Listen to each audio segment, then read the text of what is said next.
Okay. तो next ये है कि पर्पसिव सैम्पलिंग में बता रहा था कि इसके अंदर हम एक बेसिक क्राइटेरिया सेट करके उसके बाद वहां से लोगों को चूज करते हैं।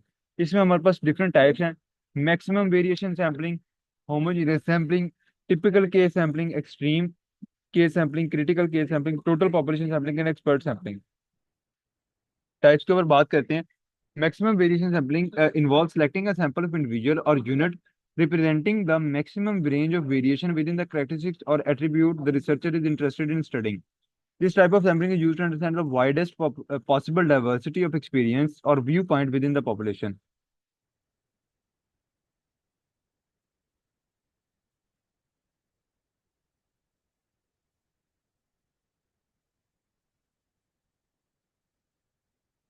So basically maximum variation sampling जो है उसके अंदर आप सैंपल को सिलेक्ट करोगे या इंडिविजुअल या जो भी यूनिट है representing the maximum range of variation, कि ऐसे आप मतलब इस बेस पे आप चेक कर रहे हो कि आपके आप मैक्सिमम उसके अंदर सैंपल के अंदर इंक्लूड हो जाए। अब आसान अल्फाज में कि इसके अंदर आपने कोई specific within the characteristics और attribute the researcher is interested in studying. आपने करेक्टरिस्टिक्स स्टडी कर मतलब सेट कर ली कि ये वाला जो प्रॉपर्टी है ना एटलीस्ट ये तो होनी चाहिए। अब मिसाल के तौर पे जिस तरह हमने रिसेंट पीछे क्या सेलेक्ट किया कि ग्रेजुएट लोग जो हैं वो एज अ सैंपल इस्तेमाल होंगे। अब उसके बाद आप जितने भी एट्रीब्यूट उसके रिलेटेड पढ़ना चाह रहे हो, लाइक ग्रेजुएट लोगों के खाने ईटिंग पैटर्न चेक करना चाहते हो, आप उनका लाइफस्टाइल चेक करना चाहते हो, आप उनके अंदर कॉमन हैबिट्स चेक करना चाहते हो, आप उनके अंदर प्रेवलेंट डिजीज चेक करना चाहते हो, मल्टीपल करेक्टरिस्टिक्स हैं जो कि उस एक, लेकिन क्राइटेरिया जो आपने सेट किया था जो बेसिक करेक्टरिस्टिक्स को उसकी सेट की थी वो क्या थी, ग्रेजुएटेड। इसी तरह आप कोई और क्राइटेरिया सेट करते हो, like females it's a criteria. आप कहते हैं जी 18 से लेकर 20 साल तक के जो भी मेल हैं या फीमेल हैं, ये करेक्टरिस्टिक्स है। अब इसके अंदर इस एज के अंदर क्या क्या इश्यूज हो सकते हैं, क्या क्या सिनेरियोज हो सकते हैं, जो भी चीज जितनी प्रॉपर्टीज आप पढ़ना चाहते हो या स्टडी करना चाहते हो आप उसके अंदर उनको इंक्लूड करते हो। ठीक है। जो वाइडेस्ट वेरिएशन सैम्पलिंग है इसमें आप तमाम की तमाम, अब कोई आप बीमारी वाला भी बंदा भी ले लोगे, आप बगैर बीमारी वाला भी ले लोगे, लेकिन एक करेक्टरिस्टिक जो आपने बेसिक सेट की है वो सेम होगी। ठीक है। इससे ये होगा कि आपको सैंपल जो है वो मैक्सिममली वेरीड मिलेगा, एक वाइड सैंपल मिलेगा जिनमें हर तरह की करेक्टरिस्टिक मौजूद है, लेकिन विद दैट कॉमन करेक्टरिस्टिक्स जो कि आपकी सेट की हुई थी। ठीक है। तो शालाला इसके अंदर यही एक क्राइटेरिया होता है कि आप एक स्पेसिफिक एज ग्रुप की या एक स्पेसिफिक टाइप ऑफ सैंपल की स्टडी करना चाहते हो। मतलब एक उनकी करेक्टरिस्टिक्स को आपने फिक्स कर दिया, बाकी तमाम की तमाम करेक्टरिस्टिक्स उनकी वेरी कर रही हैं। ठीक है। तो इस वजह से आप उस एक को सेट करके फिर बाकियों की स्टडी करते हो। Example, selecting consumer with diverse demographic such as age, income and location to understand varied perspective on new product launch. Different age group के इनकम वाले और लोकेशन वाले लोगों को आप सेलेक्ट करते हो ताकि आप अपने प्रोडक्ट लॉन्च के मतलब पर्सपेक्टिव ले सको। अब इनमें कॉमन करेक्टरिस्टिक्स क्या होगी, ये प्रोडक्ट के यूजर होंगे। ठीक है। ये कॉमन करेक्टरिस्टिक्स होगी भाई, इन कस्टमर ही और शी इज अ कस्टमर, एक स्पेसिफिक प्रोडक्ट का यूजर है, वो एक स्टैंडर्ड रख लिया, वो हमने एक स्टैंडर्ड कह लो या एक क्राइटेरिया रख लिया कि ये फिक्स होना चाहिए, ये सारों में कॉमन होगा।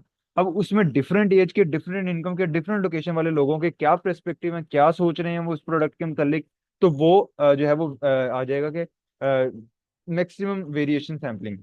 Homogeneous sampling involves selecting when it is what is often a more narrow sample of individual or unit that are similar or have the same characteristics or attributes। मतलब आप उन लोगों को चूज करते हो जिनमें ज्यादातर करेक्टरिस्टिक्स या ज्यादातर उनकी एज, वेट, एज, जेंडर, इस तरह की करेक्टरिस्टिक्स सिमिलर हैं। The type of sampling is used to study a specific sub group within the population in depth. ये कब करोगे, जब आप एक स्पेसिफिक ग्रुप को स्टडी करना चाह रहे हो with detail with in a population. अब इसमें आपका पर्पस ये नहीं है कि आपने उस ग्रुप से या उस स्पेसिफिक सबसेट से या उस सैंपल से जो डाटा आएगा उसको पूरी पॉपुलेशन पे आपने जनरलाइज करना है, नहीं करना है, ये मेन क्राइटेरिया नहीं है। आप सिर्फ एक स्पेसिफिक ग्रुप को स्टडी करना चाहते हो। ठीक है। तो इसमें आप उस पूरी पॉपुलेशन में से जैसे आप जो है ना यंग डायबिटिक्स को आप स्टडी करना चाहते हो, तो young diabetic is a narrow group, होंगे सारे होमोजेनियस।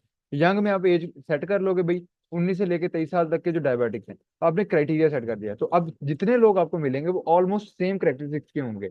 इसका ये फायदा हो जाता है कि आप एक स्पेसिफिक एज के अंदर स्पेसिफिक बीमारी है उसको आप इतनी डिटेल से विद डिटेल जो है वो आप स्टडी करना चाह रहे हो।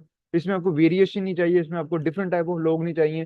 तो इसमें आप फिर उस एक स्पेसिफिक ग्रुप को स्टडी करके अगर डाटा जनरलाइज भी करोगे तो उसी ग्रुप के मुताबिक करोगे, पूरी पॉपुलेशन के मुताबिक डाटा जनरलाइज नहीं करोगे।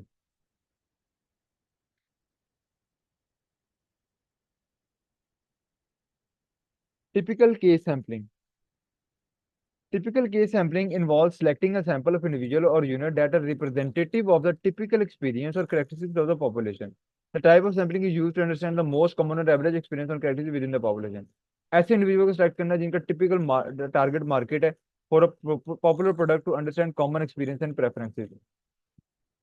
मतलब आप इसमें ऐसे लोगों को चूज करते हो जो कि जिनके अंदर एक खास किस्म की उनके एक्सपीरियंसेस या करेक्टरिस्टिक्स हैं। ठीक है।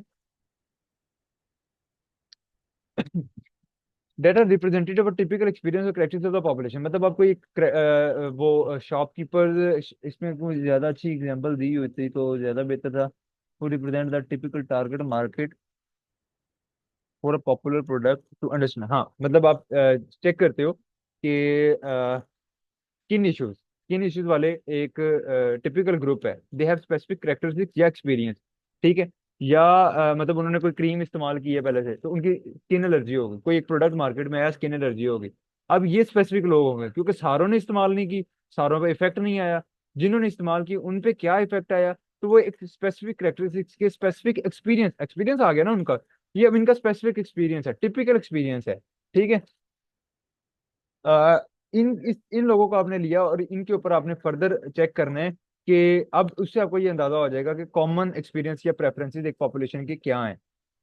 इसकी एग्जांपल अगर अच्छी सी मिल जाती मैं आपको फिर ग्रुप में कोई ढूंढ के ना शेयर करूंगा, इससे हमें इतनी अच्छी समझ नहीं आनी। वॉइस नोट कर दूंगा। ठीक है। Extreme deviant case sampling. ये और ये ओपोजिट है।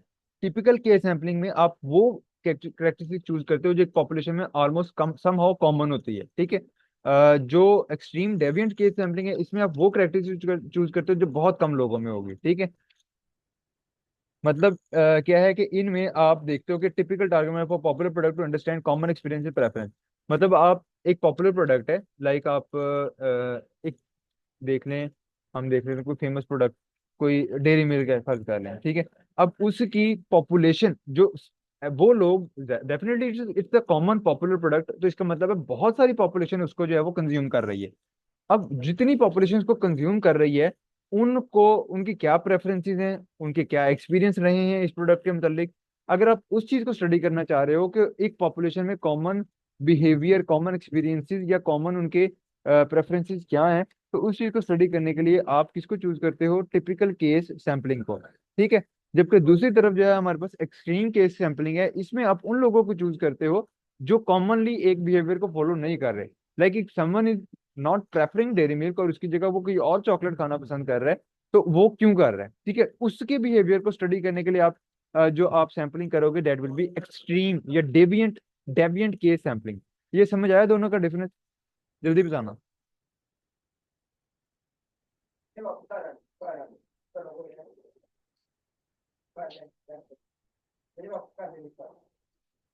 टिपिकल केस सैम्पलिंग इज, इसमें वो लोग चूज करोगे जो कि पॉपुलेशन के में एक कॉमन बिहेवियर है उसको फॉलो कर रहे हैं।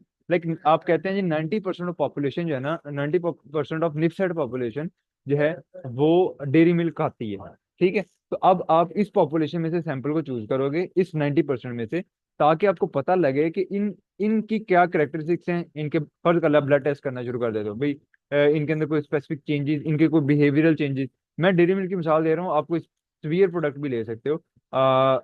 मिसाल के तौर पे आप सिगरेट ले लें। ठीक है। अब जो है सिगरेट अगर बहुत कॉमन है तो आप उन लोगों को लोगे जो इस कंज्यूम कर रहे हैं उसको।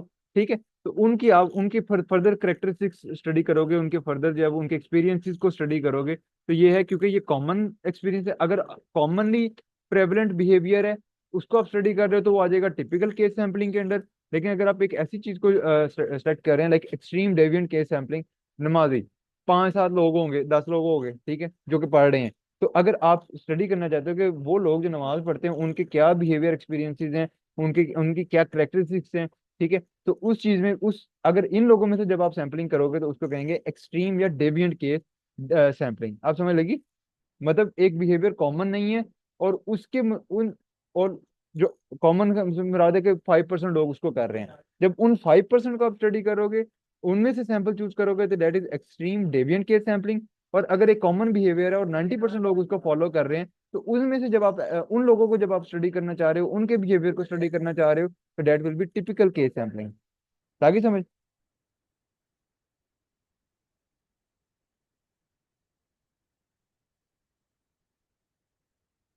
हाँ जी, जो बिहेवियर, जो ऐसे बिहेवियर को फॉलो कर रहे हैं जो कि कॉमन नहीं है। लाइक 100 में से 10 लोग नमाज पढ़ रहे हैं, तो 10 का मतलब है कि ये रेयर एक्सपीरियंस है, रेयर चीज हो रही है, ठीक है, कम लोग इसको फॉलो कर रहे हैं। अब इन लोगों को जब आप स्टडी करना चाह रहे हो कि ये जो कम एक ट्रेंड है, ये लोग किस किस तरह डिफरेंस है, इनमें क्या डिफरेंस है, इनमें कौन सी करेक्टरिस्टिक्स हैं जो बाकियों से डिफरेंस है, ठीक है, तो उस चीज को जब आप स्टडी करते हो तो वो आपकी फिर उसमें डेविएंट आ जाती है, ठीक है।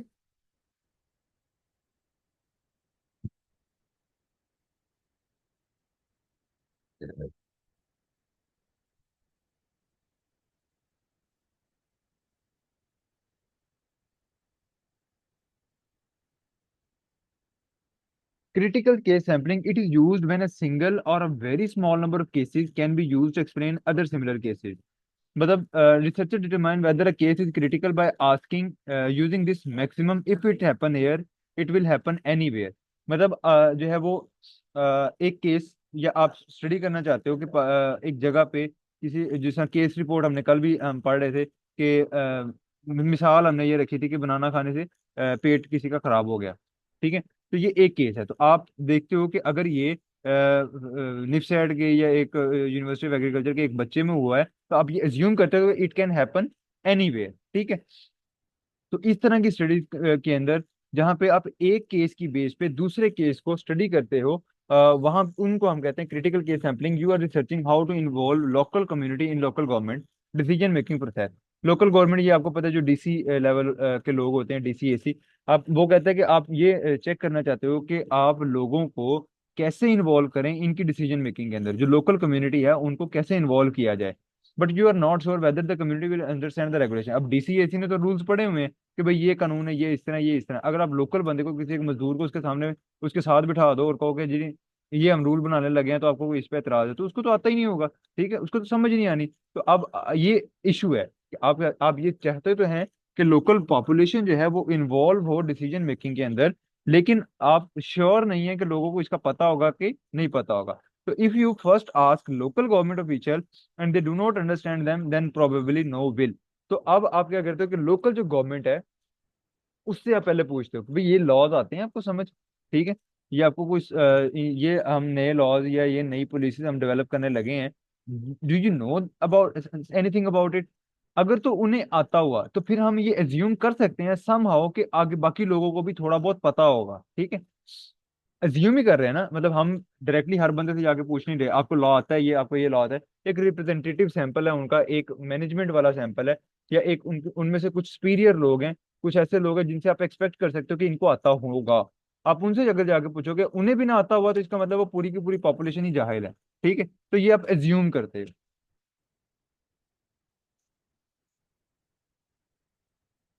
ठीक है। टोटल पॉपुलेशन सैम्पलिंग, पूरी पॉपुलेशन स्टडी करना। एक्सपर्ट सैम्पलिंग, ये एक्सपर्ट सैम्पलिंग होती है, आप स्पेसिफिक टाइप ऑफ लोग उठाते हो। मतलब आप इसमें आप एक्सपर्ट्स उठाते हो, सारे डाइटिशियंस उठा लोगे और उनके ऊपर रिसर्च करोगे, ठीक है।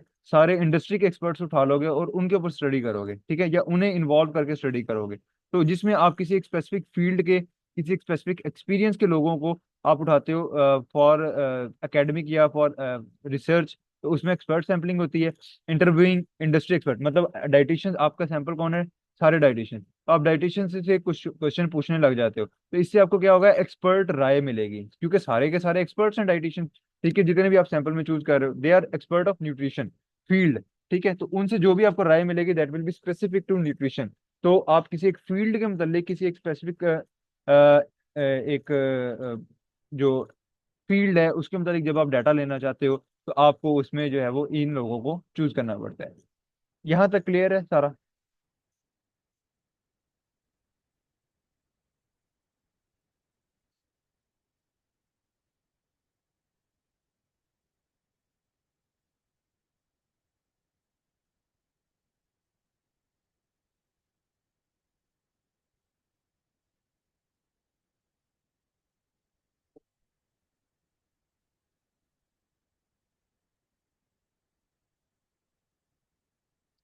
Kota sampling. Next we have quota sampling. Quota sampling basically क्या है कि is a versatile non probability sampling method. बेटा 10 एक स्लाइड रह गई है। Quota sampling is a versatile non-probability sampling method designed to ensure that specific subgroup within a population are adequately represented in a study. Quota sampling में आप एक specific sub group को जिस तरह मतलब आप चूज कर रहे थे, लाइक आपने ये फीमेल कोटा मेल कोटा आपने सुनी हुई है ये सारी चीजें, यू ऑल नो इट। ठीक है, आपको इन सारी चीजों का पता है।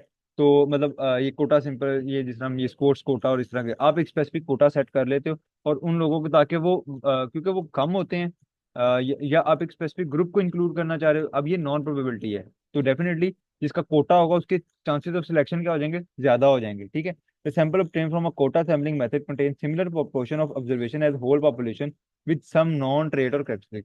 मतलब इसके अंदर क्या किया कि आपने नॉन प्रोबेबिलिटी सैम्पलिंग मेथड है, इसमें आप कोई स्पेसिफिक सब ग्रुप को थोड़ा सा ज्यादा रिप्रेजेंटेशन देने की कोशिश करते हो। ठीक है,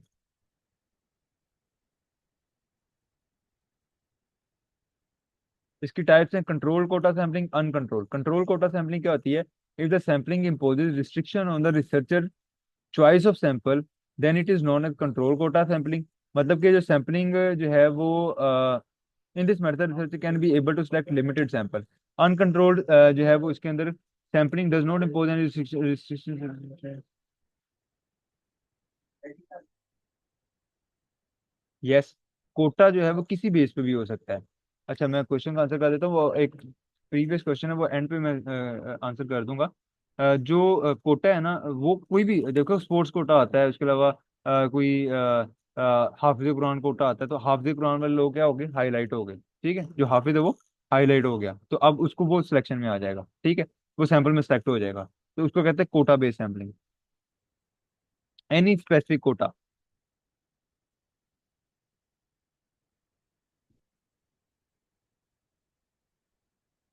अच्छा, दूसरा ये है कि कंट्रोल और अनकंट्रोल के अंदर अगर तो सैंपलिंग करते हुए कुछ स्पेसिफिक रिस्ट्रिक्शंस लगती हैं, ठीक है, कोई स्पेसिफिक क्राइटेरिया सेट कर देते कर दिया जाता है, मतलब जो रिसर्चर है वो अपनी मर्जी के लोग चूज करना चाह रहा है। कोटा का मतलब ये होता है कि अपनी मर्जी के लोग चूज करना, एक स्पेसिफिक क्राइटेरिया वाले लोग चूज करना जो आप अपनी मर्जी चूज कर रहे हो। लेकिन अगर सैंपलिंग के अंदर रेंडमाइजेशन या सैंपलिंग का कोई भी रूल उसके खिलाफ जा रहा है, अगर इसकी आगे एग्जाम्पल मिलती है तो वेल एंड गुड, अदरवाइज मैं आपको ग्रुप में सेंड कर दूंगा। ठीक है, तो उसमें इनको कंट्रोल कहेंगे। अगर सैम्पलिंग कोई भी रिस्ट्रिक्शन नहीं कर रही, यानी कि जिस तरह का भी जो भी पर्सन जो है वो जो भी कोटा वो पर्सन रिसर्चर सेट करना चाहता है वो उसको सेलेक्ट कर ले, तो उसकी मर्जी से वो अपनी मर्जी के लोग अपनी इंटरेस्ट के मुताबिक के जो लोग हैं उनको उसके अंदर चूज कर सकता है। जबकि अगर कंट्रोल कोटा सैम्पलिंग है, इसमें फिर रिसर्चर को मर्जी नहीं होती भाई, वो जो सा मर्जी जिस मर्जी को मेल है फीमेल मतलब जो भी उसका क्राइटेरिया उस कोटा बना के उसको चूज कर ले, इस तरह नहीं होता। ठीक है, एग्जाम्पल हमारे पास है 40 adults and 20 adolescents to study student television viewing habits. Selection will be 20 adult men and 20 adult women, 10 adolescent girl and 10 adolescent boy। तो उन्होंने क्या कर दिया, कोटा कर दिया, कोटा सिस्टम में क्या कर दिया, इक्वलाइजेशन दे दी कि 20 लोग मर्द और 20 औरतें हम इंक्लूड करेंगे, 10 जो लड़के और 10 लड़कियां जो इस सैंपल में इंक्लूड की जाएंगी। कोटा फिक्स कर दिया, 20 मर्द होने चाहिए। अगर हम टोटल 40 अडल्ट लेते तो पूरी पॉपुलेशन में हो सकता है 30 मर्द और 10 औरतें आती, या 30 औरतें और 10 मर्द आते, इक्वल रिप्रेजेंटेशन ना होती। तो यहाँ पे हमने फिक्स कर दिया अभी 20 लोग, 20 मर्द होंगे, 20 औरतें होंगी, इस तरह 10 लड़के होंगे, 10 लड़कियां होंगी। ठीक है, तो इससे आप जो है वो उसमें करते हो। इस तरह वो कहते हैं set quota for passing based on age. 200 participant जो है वो 18 से 24 साल के लेंगे, 300 पार्टिसिपेंट 25 से 30 34 साल वाले, 250 जो है वो 35 से 49 वाले, और 150 जो है वो 50 प्लस वाले एज अ सैंपल लेंगे। तो उन्होंने ये एक कोटा सेट कर दिया भाई, हमने टोटल सैंपल साइज हमारा ये है, इनमें से 200 जो है वो इस एज के लेने हैं, फलां इस एज के लेने हैं, तो उतने ही लेंगे। अब उसके साथ इससे क्या होगा कि एक बंदे के जो भी रिसर्चर है उसका पॉइंट ऑफ इंटरेस्ट आ गया। ठीक है,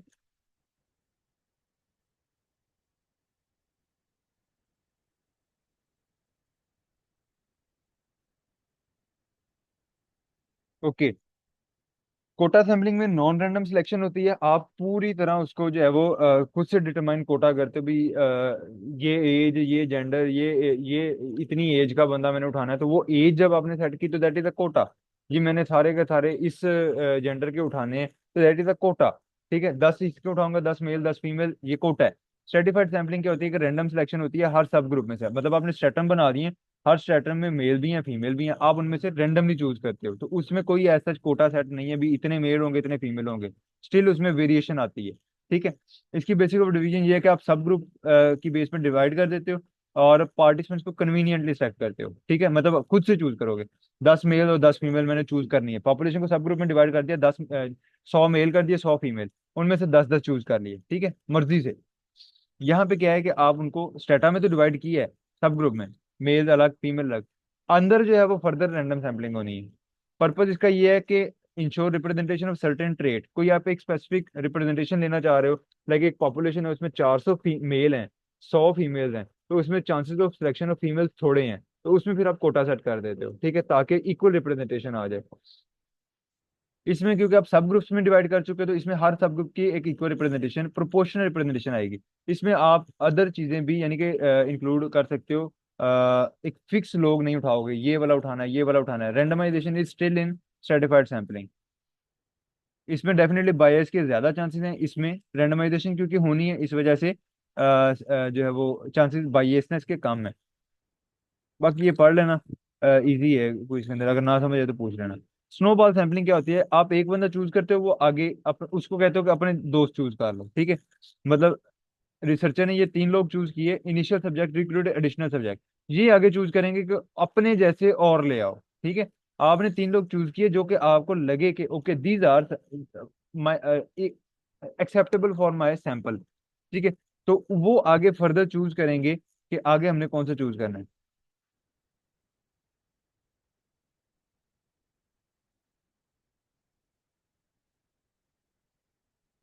पढ़ लो पहले।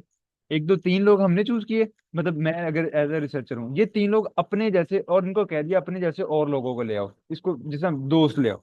मतलब अगर मैं आप लोगों को चूज करूंगा एज ए सैंपल और आपको कहूंगा अपने जैसे और ले आओ, तो आप डेफिनेटली मेरी रिसर्च क्योंकि जो है वो एमएससी फर्स्ट सेमेस्टर पे है, मैं कहूंगा कि भाई अपने जैसे और एमएससी फर्स्ट सेमेस्टर में से ले आओ। तो आप एमएससी फर्स्ट सेमेस्टर में जाओगे, आप लोगों को चूज करोगे कि okay this is the research, और इसके अंदर आप आ जाएं। तो आपने एक स्पेसिफिक करेक्टर के लोग 3 चूज किए और वो आगे खुद ब खुद हैं, इट इज कन्वीनियंट। आपको हर बंदा हर सैंपल खुद ब खुद चूज नहीं करना पड़ रहा, आपने 3 4 लोग चूज किए, वो 4 लोग आगे 4 4 लोग चूज कर लेंगे, आपका एक सैंपल बन गया। ठीक है।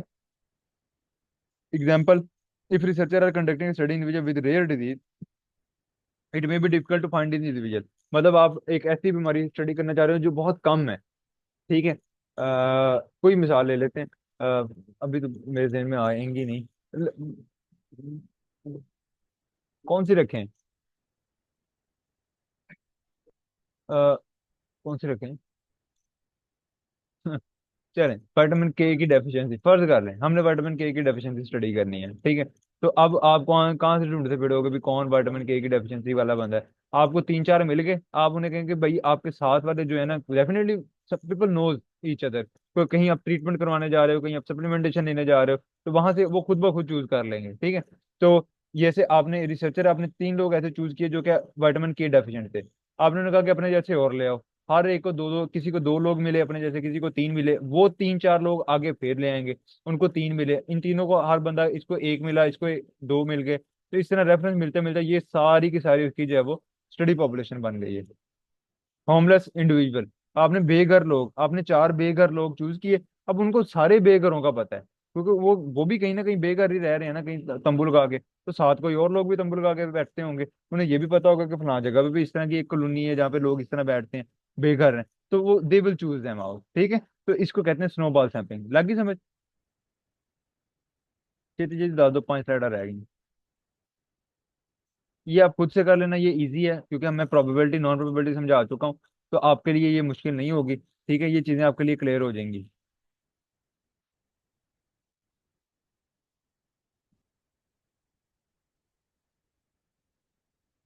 सैम्पलिंग एरर, डिफरेंट तरह के सैम्पलिंग एरर हो सकते हैं कि डेफिनेटली सैंपल अगर मतलब sampling error, statistical error data अगर मैंने analyst does not select a sample representing the entire data population, मतलब कई बार सैंपल अगर गलत सिलेक्ट हो जाए, तो वो फिर आप पूरी पॉपुलेशन पे उस डाटा को जनरलाइज नहीं कर पाते। डिफरेंट टाइप के एरर हो सकते हैं, population specific error, population researcher doesn't understand home to survey, कई बार बंदे को पता ही नहीं मैंने रिसर्च करनी किस पे है, उसका टॉपिक कोई और है और वो कर किसी और एज ग्रुप पे रहा है, किसी और पॉपुलेशन पे स्टडी कर रहा है। ठीक है, मतलब डायबिटीज को अगर स्टडी करने लग जाए वो ऐसी पॉपुलेशन पे जो ऑलरेडी फिजिकल एक्टिविटी में बहुत आगे है, तो वो क्या ही, या उसमें मतलब वो फिट है, या उनमें बीमारी एग्जिस्ट ही नहीं कर रही, तो आप उनमें स्टडी करने लग जाओगे तो definitely you are studying a wrong population. Selection error हो सकता है, जिनमें आपने when the survey is self selected और when only those interested in the survey respond to the question. मतलब इसमें क्या हुआ कि आपने तो अपनी तरफ से सैंपल 100 200 को चूज कर लिया, लेकिन एट द एंड क्या हुआ कि आपको सबने जवाब नहीं दिया, सिर्फ जिन्होंने जिनको थोड़ा बहुत इंटरेस्ट था उन्होंने जवाब दे दिया। तो आपके पूरे डाटा सैंपल ने पूरी तरह रिस्पॉन्ड नहीं किया, ठीक है। आपने 100 लोग चूज किए थे, 50 ने आपको सही से जवाब दिया, 50 ने जवाब दिया ही नहीं, ठीक है। तो ये सिलेक्शन एरर होता है कि आपने लोग ही सही चूज नहीं किए, ठीक है। जो मतलब इस वजह से इसके अंदर आपको एज अ मोटिवेटर काम करना पड़ता है, आपको इंकरेज करना पड़ता है सैंपल को कि वो काम करें। Sample frame error, sample frame when the sample wrong population error, मतलब आपने किसी और डाटा से, किसी गलत डाटा पॉपुलेशन से सैंपल को सिलेक्ट कर लिया है। Non-response error. A non-response error occur when a useful response is not obtained from the surveys because researchers were unable to contact potential respondent. Non-response error क्या होता है कि आपने 100 लोग चूज किए थे, उनमें से 5 7 10 20 लोगों ने जवाब दिया, बाकियों का पता ही नहीं लगा बाद में, ठीक है। या एक बार उन्होंने सर्वे में आपको आंसर कर दिया, दोबारा से जब आपने इंटरवेंशन के बाद या बाद में जब भी आप बाद में सर्वे करने लगे तो आपको रिस्पॉन्स ही ना मिला, तो इसको कहते हैं नॉन रिस्पॉन्स एरर।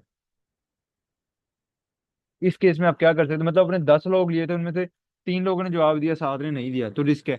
इसकी जगह अगर आप 100 लोग लेते तो उसमें से 7 में से 3 7 लोग ना जवाब देते, मतलब 100 में से 7 लोग ना जवाब देते, तो स्टिल यू हैव 93 पार्टिसिपेंट्स। तो आप उसकी बेस पे अपने डाटा को जनरलाइज या सिंपल कर सकते थे, ठीक है।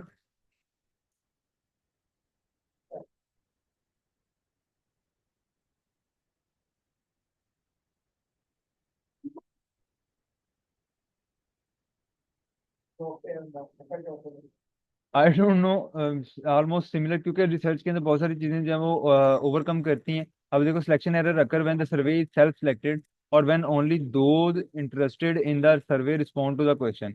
Researcher can attempt to overcome selection error by finding ways to encourage participation.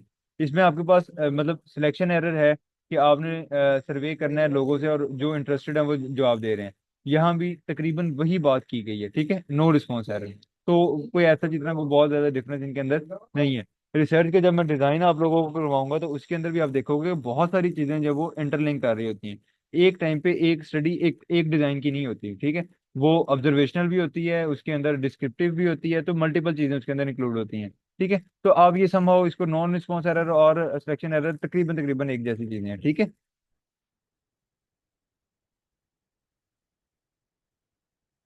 Inform consent ये होता है कि आप अगर किसी पॉपुलेशन से ले रहे हो तो आप उनको उनसे कंसेंट लेते हो। कंसेंट लेटर होता है कि इसमें अगर कोई नुकसान होता है या इस रिसर्च में ये हम करेंगे तो आपकी इजाज़त है कि हम आपको ये इंटरवेंशन दें। लाइक आप कोई एक नया प्रोडक्ट लॉन्च कर रहे हो और आप उसको चेक करना चाहते हो उसकी कि ये इसकी क्या बेनिफिट है, तो आप लोगों से इन्फॉर्म कंसेंट लेते हो, जो भी सैंपल पॉपुलेशन होती है। अगर आप सैंपल से डाटा ले रहे हो तो आप उनसे ये कंसेंट लेते हो कि हम आपका डाटा जो है वो पब्लिक करेंगे, ठीक है, या हम आपका डाटा इस्तेमाल करेंगे फॉर पब्लिक रिसर्च। तो उसके लिए आप अलाउ कर दें, ठीक है। वो इन्फॉर्म कंसेंट होता है, कॉन्फिडेंशियल प्राइवेसी होता है कि अगर आप किसी की मतलब स्टडी कर रहे हैं किसी पॉपुलेशन पे और कोई सेंसिटिव इन्फॉर्मेशन आपके पास है उनकी, तो वो विदाउट कंसेंट जो है वो लीक आउट ना करें, ठीक है।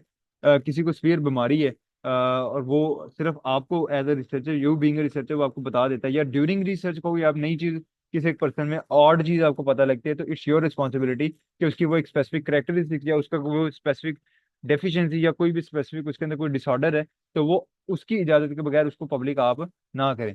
फेयर सिलेक्शन है कि इक्वल सिलेक्शन होनी चाहिए, अनबायस ना हो, रेंडमाइजेशन करनी चाहिए, नुकसान किसी सूरत में आपने नहीं पहुंचाना। आपने हमेशा कोशिश यही करनी है कि आपका जो सैंपल है उसको हर तरह से बेनिफिट मिले, फिजिकल इमोशनल और साइकोलॉजिकल रिस्क से बचाने की कोशिश करनी है।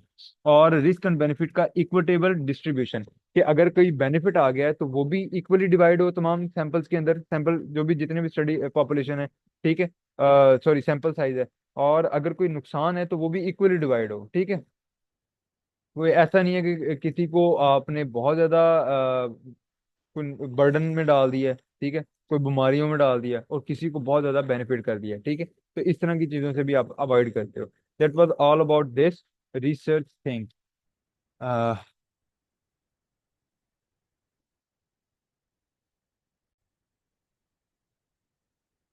ओके, सम क्वेश्चन है, कोटा और स्ट्रेटा और क्लस्टर के अंदर क्या डिफरेंस है? बेसिकली जो हमारा होता है स्ट्रेटा, दैट इज, एक मिनट, ये मैं पीछे कर, जो आपका स्ट्रेटा होता है ना, वो बेसिकली होता है बेस्ड ऑन सम, कोई भी मतलब डिफरेंट करेक्टरिस्टिक्स हो सकते हैं, common characteristic, shared characteristic, like दो तरह के लोग हैं, उनमें age, income level, education somehow homogeneous है, सेम है, तो उनमें मल्टीपल करेक्टरिस्टिक्स को एट अ टाइम देखते हो कि ये सेम एज के, समहाउ सेम इनकम लेवल या सेम एजुकेशन लेवल के जो लोग हैं, उनका आप एक स्ट्रेटा बनाते हो, ठीक है। जबकि जो क्लस्टर है ये यूजुअली बेस्ड ऑन होता है डेमोग्राफी नहीं कहोगे आप, लोकेशन बेस्ड कह सकते हो, ठीक है। कि आप जो है वो उन्हें मतलब पॉपुलर, जो हमने अभी स्टडी भी किया था कि हम उनको डिवाइड कर रहे हैं बेस्ड ऑन देयर लोकेशन, कर लो लोकेशन वाला लफ्ज ज्यादा बेहतर है इसके अंदर, कि आप लोकेशन की बेस पे उनको डिवाइड करते हो, तो लोकेशन जो है वो बनाते हैं बेसिकली आपके क्लस्टर। और यहाँ पे जो बाकी है आपका स्टेटा है, it is based on the common shared characteristics.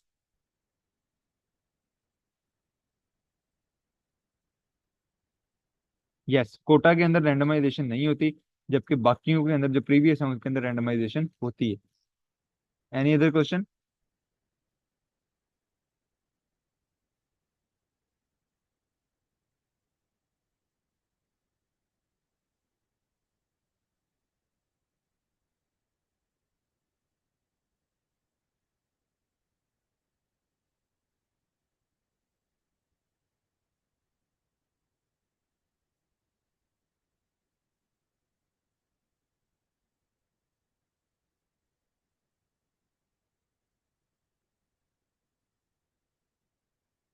Okay, okay बजोला, फिर that was all about today. If you still have a question, you can ask me in the chat box or in the WhatsApp group.